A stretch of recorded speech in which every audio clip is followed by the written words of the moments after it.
نہیں یار دوست کی شادی پہ نہیں آپ کرتے, دھمال ڈالتے ہیں, خوشیاں مناتے ہیں, یہ بھی سرکار کا بیاہ ہے. ہاں جی سرکار کا بیاہ, ہاں جی سرکار کا ہاں بیاہ ہی ہوتا ہے نا. ماتھا ٹیکتے ہیں آپ اندر جا کے.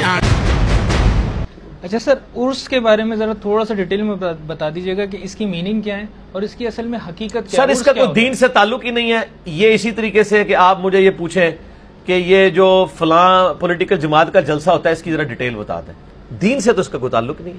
یہ ان کی اپنی ٹرمنالوجی سے بنائی ہوئی.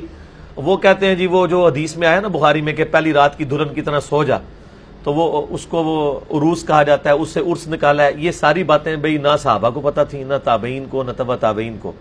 یہ اسی طریقے سے جیسے یونس, سورہ یونس میں اللہ تعالیٰ فرماتا ہے جب لوگوں نے کہا کہ یہ ہستیاں میں اللہ کے قریب کر دی, اللہ نے فرمایا تم مجھ سے ایسی باتیں کر رہے ہو جو میرے علم میں تو زمین و آسمان میں کہیں نہیں ہے کہ میں نے کوئی ایسے بندے بنائے ہیں کہ جن کی بات کر کے تم میرے قریب ہو گئے. تو یہ زمین و آسمان میں کسی قرآن و حدیث میں عرس والا معاملہ تو کوئی نہیں, لوگوں کی فیبریکیشنز ہیں. اور وہ کہتے ہیں ہم ہر سال مناتے ہیں. اگر یہ مناتے ہیں تو حضرت ابو بکر کا عرس کب ہوتا ہے سر؟ یا وہ ولی اللہ نہیں تھے؟ ہاں وہ کہتے ہیں وہ تو صحابی سن, ولی تے نہیں سن. سارے ولی ہوندے تے 100 انہاں دی کرامتاں ہوندے کتاب لکھی ہوندی. شیخ عبد القادر جیلانی کی آپ کرامتیں گنے سارے صحابہ کی بھی جمع کریں نا, ویسے تو ملنی کوئی نہیں ہے, تو ان کے ایک صفحے کے برابر نہیں ہونی ہے. کیونکہ وہ صحابہ اصل میں وہی ولی تھے, باقی آپ کے بنائے ہوئے ولی ہیں. ان کی سند اللہ نے نازل نہیں کی ہے. صحابہ اور اہل بیت کے ولی ہونے کی سند اللہ نے نازل کی ہے. باقی آپ جتنے دعوے کریں وہ آپ کی منہ شگافی ہیں. آپ جس کو مرضی کہتے رہے ولی, جس کو مرضی بنا لیں, تو اس کی کوئی حیثیت نہیں. کیا اگر کوئی دربار پر صرف دعا کی نیت سے جاتا ہے تو کیا وہ جائز ہے؟ جبکہ حدیث میں آتا ہے قبروں کی زیارت کی اجازت اس لیے دی گئی ہے کہ وہاں جا کر تمہیں موت یاد آئے. بالکل غلط ہے. یہ تو اسی طریقے سے کہ آپ شراب خانے مسلح ڈھونڈنے چلے جائیں کہ جی میں تو نماز پڑھنے کے لیے مسلح لینے آیا ہوں. جو جگہ نبی علیہ السلام کی مخالفت میں بنائی گئی ہیں. ابو داؤد میں حدیث ہے, ایک صحابی نے کہا میں نے مقام بوانا کے اوپر 100 اونٹ اللہ کے نام پہ قربان کرنے ہیں. اللہ کے نام پہ قربان کرنا کوئی برا کام ہے؟ آپ صلی اللہ علیہ وآلہ وسلم, میں کہیں وہاں مشرکین کے زمانے کا کوئی میلہ تو نہیں لگتا تھا؟ ہوتے ہی کوئی کہہ دے کہ جناب حضرت صاحب دی یاداں تازہ ہو رہی ہیں دوبارہ. تو جہاں پہ غلط کام ہوتے ہیں, جو چیزیں غلط بنائی گئی ہیں, وہاں پہ اللہ کے نام کی قربانیاں کرنا بھی منع ہے. تو قبروں پہ جاؤ آخرت کی یاد آئے گی. مزارات پہ جانے کی آخرت کی یاد نہیں آتی. وہاں تو سیلفیاں اور شوٹنگز یہ چیزیں یاد آ رہی ہوتی ہیں. مزارات تو اس وقت یہی بنے ہوئے ہیں. آپ جا کے دیکھ لیں علی بن عثمان اجویری صاحب کا مزار وہاں پہ کیا بنا ہوا ہے.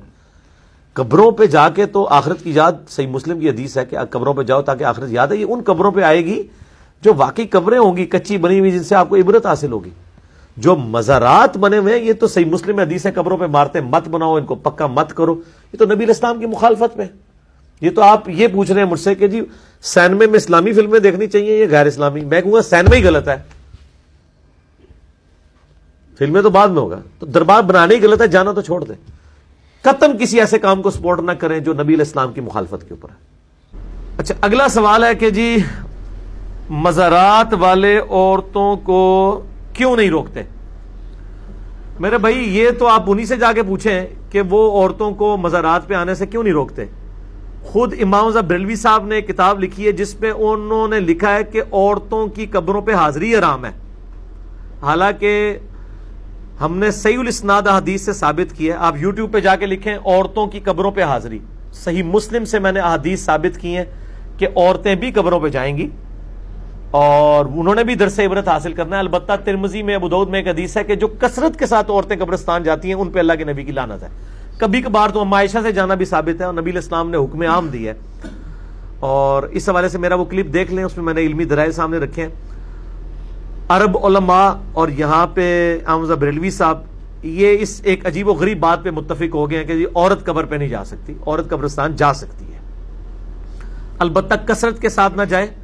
عورت جنازہ بھی پڑھ سکتی. صحیح مسلم میں کہ عائشہ رضی اللہ تعالیٰ عنہا نے ایک باقاعدہ صحابی کا جنازہ پڑھنے کے لیے صحابہ کو کہا کہ اس کی میت لا کے ادھر رکھو میرے حجرے کے سامنے, میں نے اس کا جنازہ پڑھنا ہے. جنازہ بھی پڑھ سکتی ہے. عورت نماز کے لیے بھی مسجد میں جا سکتی ہے اگر وہ شرعی حدود سارا اس کا خیال رکھا جائے. تو مزارات پہ جو عورتیں جا رہی ہیں یہ تو کسی کے نزدیک بھی جائز نہیں ہے. ایون امام صاحب بریلوی صاحب کے نزدیک تو قبر پہ عورت نہیں جا سکتی. اب یہ جو لوگ عورتیں مزارات کے اوپر لے کے جا رہے ہیں یہ ان کو خود عقل کرنی چاہیے. اور اس میں ظاہر ہے کہ جو مزارات کے اوپر لوگ بیٹھے ہوئے ہیں متولی، ان کی ذمہ داری ہے کہ وہ ان کو روکیں.